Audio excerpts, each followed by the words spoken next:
अस्सलाम वालेकुम। कैसे हैं मेरे lovely lovely students. I hope खैर वाफियत से होंगे, फिट फाट होंगे, खुशबाश होंगे। दुआ है कि अल्लाह ताला आपको हमेशा ऐसे ही रखे। चलते हैं अपने टॉपिक की तरफ।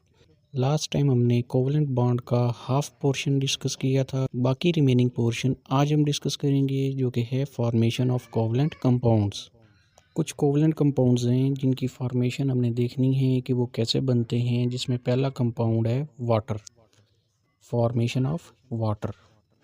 कोवलेंट बॉन्ड्स के ज़रिए वाटर कैसे बनता है। इसमें आपको 3 एटम्स नज़र आ रहे हैं। 2 एटम हाइड्रोजन के हैं, 1 एटम ऑक्सीजन का है। तीनों एटम्स अपने इक्वल इलेक्ट्रॉन्स शेयर करते हैं आपस में।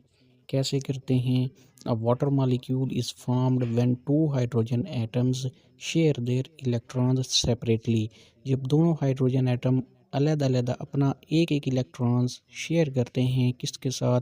With electrons of one oxygen atom. Oxygen atom के इलेक्ट्रॉन्स के साथ। अब हम इसकी डायग्राम देखेंगे। ये ऑक्सीजन एटम है। ऑक्सीजन एटम के आउटर मोस्ट शेल में 6 इलेक्ट्रॉन्स होते हैं। 1 2 3 4 5 एंड 6। जब इसके साथ एक हाइड्रोजन एटम आके मिलता है जिसके पास एक इलेक्ट्रॉन है, इसी तरह दूसरा हाइड्रोजन एटम, उसके पास भी एक इलेक्ट्रॉन है। ये तीनों एटम्स जब आपस में कंबाइन होते हैं, ओवरलैप करते हैं, तो कुछ ये स्ट्रक्चर बनता है। और अगर इनके शेल्स को हटाकर इनका लिवर स्ट्रक्चर देखा जाए, कुछ इस तरह का होगा। अब यहाँ पे आपको 2 पेयर्स नज़र आ रहे हैं इलेक्ट्रॉन्स के। ग्रीन वाला हाइड्रोजन का, ब्राउन ऑक्सीजन का। 2 इलेक्ट्रॉन्स मिलते हैं तो एक बॉन्ड बनता है। पहला बॉन्ड ये बन गया और दूसरा बॉन्ड ये बन गया। क्लियर हो गया? ये है जी वाटर की फॉर्मेशन। नेक्स्ट हम देखते हैं फॉर्मेशन ऑफ कार्बन डाइऑक्साइड। ये कैसे होती है? A carbon dioxide molecule is formed when carbon shares it's 4 electrons. जब कार्बन अपने 4 इलेक्ट्रॉन्स शेयर करता है, जो कि इसके आउटर मोस्ट शेल में होते हैं, किसके साथ? With 2 oxygen atoms, 2 oxygen atoms के साथ। Each oxygen atom also shares 4 electrons. हर ऑक्सीजन एटम भी अपने 4 इलेक्ट्रॉन्स शेयर करेगा, क्योंकि म्यूचुअल शेयरिंग है। जितने कार्बन करेगा उतने ऑक्सीजन करेगा। तो चलिए इसकी अब डायग्राम देखते हैं। ऑक्सीजन के आउटर मोस्ट शेल में होते हैं 6 इलेक्ट्रॉन्स, जबकि कार्बन एटम के आउटर मोस्ट शेल में होते हैं 4 इलेक्ट्रॉन्स। क्योंकि 2 ऑक्सीजन एटम है, ये आ गया जनाब जी दूसरा ऑक्सीजन एटम, 1 कार्बन 2 ऑक्सीजन। ये दोनों जब आपस में ओवरलैप करेंगे तो कुछ ये स्ट्रक्चर बन जाएगा। और अगर इनके शेल्स हटा के लीवर स्ट्रक्चर देखना चाहें तो वो ऐसा होगा। अब यहाँ पे ज़रा इलेक्ट्रॉन्स के पेयर्स देखें कितने हैं। पहला ये पेयर है, दूसरा ये है, तीसरा ये है और चौथा ये है। तो टोटल यहाँ पे 4 पेयर्स बन रहे हैं इलेक्ट्रॉन्स के। इसका मतलब है 4 बॉन्ड्स बनेंगे। तो ये रहे जी 4 बॉन्ड्स। पहला बॉन्ड, दूसरा, तीसरा, चौथा। तो इस तरह कार्बन एटम 4 बॉन्ड्स बनाता है कार्बन डाइऑक्साइड में ऑक्सीजन एटम्स के साथ। नेक्स्ट है formation of NH3, ammonia gas. An ammonia molecule is formed when nitrogen shares its 3 electrons with 3 hydrogen atoms. जब नाइट्रोजन एटम अपने outermost electrons 3 hydrogen atoms के साथ शेयर करता है तो अमोनिया बनता है। Each hydrogen atom also shares 1 electron. हर हाइड्रोजन एटम भी अपना एक इलेक्ट्रॉन शेयर करता है। तो इस तरह हाइड्रोजन के कुल मिला के 3 इलेक्ट्रॉन्स नाइट्रोजन के 3 इलेक्ट्रॉन्स के साथ शेयर हो जाएंगे। डायग्राम को देखें तो नाइट्रोजन के आउटर मोस्ट शेल में होते हैं जी 5 इलेक्ट्रॉन्स। नाइट्रोजन एटम जब मिलेगा एक हाइड्रोजन एटम के साथ, दूसरे के साथ और तीसरे के साथ, ये तीनों जब ओवरलैपिंग करेंगे तो ये स्ट्रक्चर आएगा। लीवर स्ट्रक्चर इनका इस तरह का होगा। अब यहाँ पे भी 3 पेयर्स बन रहे हैं इलेक्ट्रॉन्स के। पहला ये है, दूसरा ये है, तीसरा ये है। 3 पेयर्स हैं इलेक्ट्रॉन्स के तो 3 बॉन्ड बन जाएंगे। ये पहला बॉन्ड, दूसरा बॉन्ड और तीसरा बॉन्ड। अच्छा, यहाँ पे अब आपको नाइट्रोजन के ऊपर 2 इलेक्ट्रॉन्स नज़र आ रहे हैं जिन्होंने बॉन्डिंग के अंदर हिस्सा नहीं लिया। तो ऐसे इलेक्ट्रॉन्स जो बॉन्डिंग के अंदर हिस्सा नहीं लेते, ऐसे इलेक्ट्रॉन्स को हम लोन पेयर कहते हैं। और वो वाले इलेक्ट्रॉन्स जो बॉन्डिंग के अंदर हिस्सा ले लेते हैं उनको हम बॉन्डिंग पेयर्स कहते हैं। नाइट्रोजन के ऊपर एक लोन पेयर है। क्लियर हो गया? आगे है formation of HCN, hydrogen cyanide. A hydrogen cyanide molecule is formed when carbon shares its 4 electrons. Hydrogen cyanide कैसे बनेगा? जब कार्बन एटम अपने 4 इलेक्ट्रॉन्स शेयर करेगा विद 1 हाइड्रोजन एटम। एक हाइड्रोजन एटम के साथ and 3 with nitrogen atoms. 4 electrons होते हैं ना, एक हाइड्रोजन के साथ शेयर हो जाएगा और बाकी के 3 नाइट्रोजन के साथ शेयर हो जाएंगे। इसी तरह hydrogen shares it's 1 electron, hydrogen भी अपना 1 इलेक्ट्रॉन शेयर करेगा and nitrogen shares it's 3 electrons और नाइट्रोजन अपने 3 इलेक्ट्रॉन्स शेयर करेगा। इसका स्ट्रक्चर देखते हैं। ब्लू कलर के 4 इलेक्ट्रॉन्स आपको कार्बन के नज़र आ रहे हैं। हाइड्रोजन का 1 इलेक्ट्रॉन क्रॉस से रिप्रेजेंट किया गया है और नाइट्रोजन के 5 इलेक्ट्रॉन्स वो भी क्रॉस से रिप्रेजेंट किए गए हैं।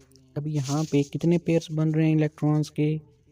पहला, दूसरा, तीसरा, चौथा। 4 पेयर्स बन रहे हैं तो कुल मिला के 4 बॉन्ड्स बनेंगे। 3 बॉन्ड कार्बन बनाएगा नाइट्रोजन के साथ और 1 बॉन्ड वो बनाएगा हाइड्रोजन एटम के साथ। ये बन गए जी 1 बॉन्ड हाइड्रोजन के साथ और 3 बॉन्ड नाइट्रोजन के साथ। और वही नाइट्रोजन के ऊपर एक लोन पेयर है, वो इलेक्ट्रॉन जिन्होंने बॉन्डिंग के अंदर हिस्सा नहीं लिया। नेक्स्ट है फॉर्मेशन ऑफ मीथेन। ये एक गैस होती है जिसका फार्मूला होता है CH4। इसके अंदर एक कार्बन एटम होता है जिसके आउटर मोस्ट शेल में 4 इलेक्ट्रॉन्स होते हैं। जब ये मिलता है 4 हाइड्रोजन एटम्स के साथ तो कुछ इस तरह ओवरलैप कर जाता है। अब यहाँ पे जगह कम है इसलिए इनके शेल्स हटाकर मैं इनका स्ट्रक्चर नहीं लिख सका डॉट एंड क्रॉस वाला। यहीं से आपको अंदाज़ा हो रहा होगा, एक ये पेयर बन रहा है, दूसरा ये बन रहा है, तीसरा ये बन रहा है और चौथा ये बन रहा है। 4 पेयर्स बन रहे हैं तो इस तरह कार्बन एटम 4 बॉन्ड बनाएगा, चारों हाइड्रोजन एटम्स के साथ एक एक बॉन्ड। बॉन्ड बनने के बाद कुछ ये वाला स्ट्रक्चर होगा जो कि है मीथेन गैस का। नेक्स्ट है फॉर्मेशन ऑफ ईथीन। ये भी गैस होती है जिसका फार्मूला होता है C2H4। 2 कार्बन के एटम होते हैं और 4 हाइड्रोजन एटम होते हैं। ब्लू कलर के डॉट्स कार्बन के हैं। हर कार्बन एटम अपने 4 इलेक्ट्रॉन्स शेयर कर रहा है और क्रॉस वाले हाइड्रोजन के हैं।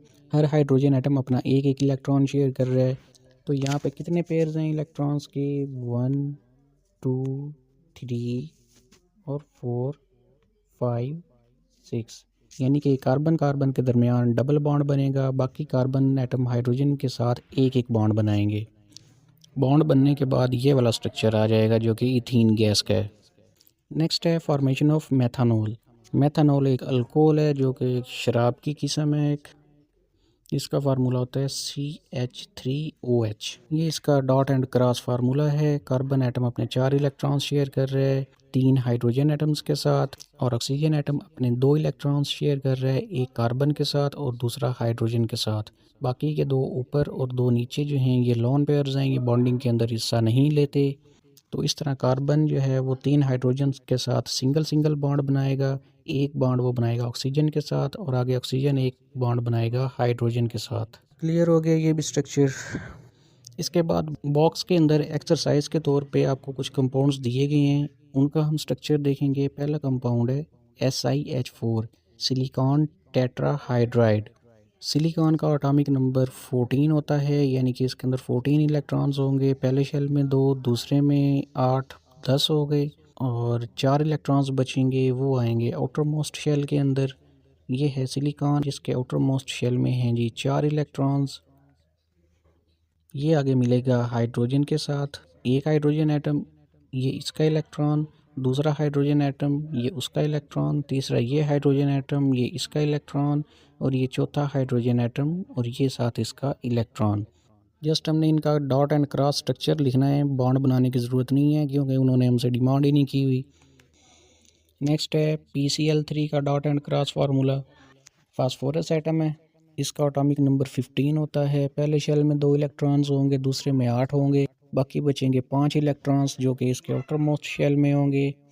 ये पहला इलेक्ट्रॉन, दूसरा, तीसरा, चौथा और 5वां।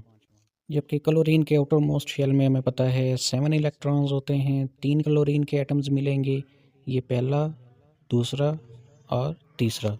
ये फास्फोरस ट्राइक्लोराइड का डॉट एंड क्रॉस स्ट्रक्चर है। नेक्स्ट है SO2 सल्फर डाइऑक्साइड।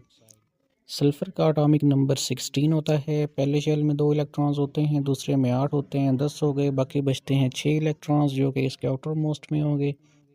पहला, दूसरा, तीसरा, चौथा, 5वां और ये छठा।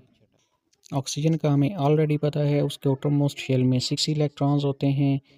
2 ऑक्सीजन एटम है, ये एक ऑक्सीजन एटम और दूसरा ये ऑक्सीजन एटम। ये हो गया सल्फ़र डाइऑक्साइड का dot and cross structure. Next है सल्फ़र ट्राइऑक्साइड का।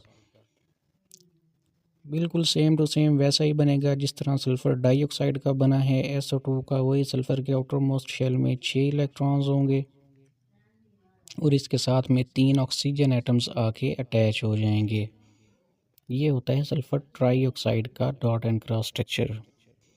ये थी बॉक्स वाली एक्सरसाइज। कोवलेंट बॉन्ड वाला टॉपिक हमारा एंड हो गया। इस टॉपिक में से जितने भी पॉसिबल शॉर्ट क्वेश्चंस बन सकते हैं वो ये मैंने लिख दिए हैं। इस बार मैंने सिर्फ क्वेश्चंस लिखे हैं, पकी पकाई खीर मैं आपको नहीं दे रहा। आप खुद से इनके आंसर्स बनाएं। ज़रा मैं भी तो देखूं कि मेरे स्टूडेंट्स का इंटेलिजेंस लेवल कितना है। अगर फिर भी कोई क्वेश्चंस रह जाते हैं जिनका आंसर आपको नहीं समझ में आता तो आप कमेंट्स में मुझसे पूछ लें, इंशाल्लाह वहाँ पे आपको मैं आंसर इनका कर दूँगा। और ये लॉन्ग क्वेश्चंस हैं जो आपके पेपर में आ सकते हैं मुख्तलिफ़ तरीक़ों से। Explain covalent bonding in detail, अगर ये क्वेश्चन आएगा तो आपको ये सारा टॉपिक लिखना पड़ेगा। और अगर ये आता है define covalent bond, describe the formation of single double and triple covalent bonds with examples and diagrams, तब आपने कोवलेंट बॉन्ड की सिर्फ डेफिनेशन लिखनी है और आगे सिंगल डबल और ट्रिपल कोवलेंट बॉन्ड्स में आप एक एक कंपाउंड की भी डायग्राम बना देंगे तो वो काफ़ी होगी। आयनिक बॉन्ड की तरह कोवलेंट बॉन्ड वाला टॉपिक भी एग्जामिनेशन पॉइंट ऑफ व्यू से इंतहाई इंपॉर्टेंट है। इसको भी आप विदाउट कन्फ्यूजन अच्छे तरीके से तैयार कीजिएगा। फिर भी इवन सिंगल पॉइंट की भी समझ नहीं आती तो आप मुझसे पूछें, आपको आपके हर क्वेश्चन का आंसर मिलेगा। मेरी सपोर्ट इंशाल्लाह हर वक्त आपके साथ है। दुआ है कि अल्लाह ताला आपको कामयाब करे। मुझे भी दुआ में याद रखिएगा। Take care. अल्लाह हाफिज़।